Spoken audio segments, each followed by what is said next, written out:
ఇంటికొచ్చానన్నమాట. ఇంటికొచ్చిన తర్వాత ఆ రోజు నేను ఇంటి దగ్గరే ఉన్నా. ఎటు ఎళ్ళానన్నమాట. ఎటు ఎళ్ళకుండా ఇంట్లో ఉండి ఓ రోజు మా గురుగారు ఫోను చేయముందు నేను మామూలుగా ఇంట్లో ఉండి దండం పెట్టుకొని సాయిబాబా గారి పటం ఇంట్లో ఉంది నాకు. బాబాగారి పటం ఇంట్లో ఉంది. ఇక్కడికొచ్చి 4, 5 వారాల్లో వచ్చిపోయినా. వచ్చిపోయినాక నేను తెల్లవారుజామున లేసి ధ్యానం చేసుకుంటున్నానన్నమాట. ధ్యానం చేసుకునేటప్పుడు నాకు ఏం జరిగిందంటే బాబా గారి యొక్క రూపం ధ్యానంలో వచ్చిందన్నమాట. వస్తే మా గురుగారికి మరి గురుగారు ఇట్లా నేను బాబా గారికి ధ్యానం చేసుకుంటున్నా కదా! మరి ఏంది ఈ రూపం ఇట్లా జ్యోతి రూపం ఇట్లా నడుము పాదాల నుంచి పైకి సాయిబాబా, పైన శివుడు జ్యోతి రూపంలాగా వచ్చింది ఏందని చెప్పి మా గురుగారి దగ్గరికెళ్ళి చెప్తే ఆ రోజు నా నేనున్న రూమ్‌లో కూడా మొత్తం సుగంధమైన వాసనలు. నాకు అర్థం కాలనమాట. చాలా అద్భుతంగా అనిపించింది. అయితే మళ్ళీ మా గురుగారి దగ్గరికి పోయి ఆయన తీసుకొనొచ్చారు. ఏ ఊర్లో ఉంటే ఆయన తీసుకొనొచ్చా. తీసుకొనొచ్చి నా రూమ్ చూసేసరికల్లా ఇంకా వాసనలు వస్తూనే ఉన్నాయి. అయితే చూసి "అరే! ఈయన బాబా గారా? ఈయన ఇది మామూలుగా కాదు అసలు బాబా గారేనా" అని చెప్పేసి మా గురుగారు అనడం జరిగింది.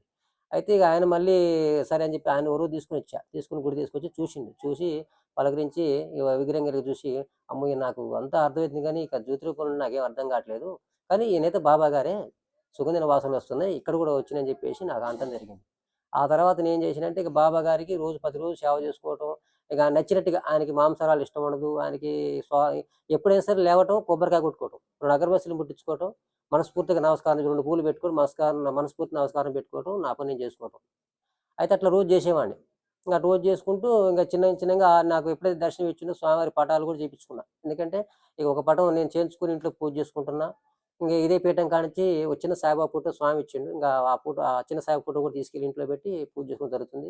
ఇక నాకు మళ్ళీ అప్పుడప్పుడు గుడికి మళ్ళీ వారం వస్తున్నా. అందరితో పలకరించుకుంటూ మళ్ళీ ఎప్పుడులాగా ప్రదక్షిణ గుడికొచ్చినప్పుడల్లా గురువారం గాని, శుక్రవారం గాని, సోమవారం వచ్చినప్పుడు మంచిగా 9 చుట్లు ప్రదక్షిణ చేయటం, స్వామివారి దగ్గర కొబ్బరికాయ కొట్టుకోవటం, మళ్ళీ కింద మన స్వామి దగ్గర కింద వచ్చి కింద కూడా అక్కడ కొబ్బరికాయ కొట్టుకోవటం, మంచిగా అక్కడ ప్రదక్షిణ చేసుకోవటం, ఇక్కడ జ్ఞాన మందిరం ఒకటి దగ్గర ధ్యానం చేసుకోవటం, ఇట్లా చేసుకుంటూ 4 ఏళ్ల సంది నేను గుడికొచ్చిపోతున్నా.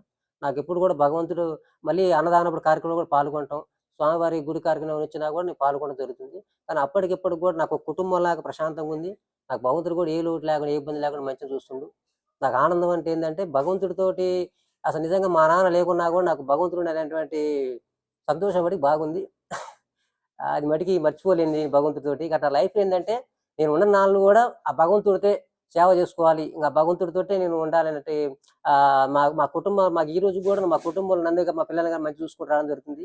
వచ్చిన భక్తులకు గూడా ఇబ్బంది లేకుండా చూస్తుండు స్వామి.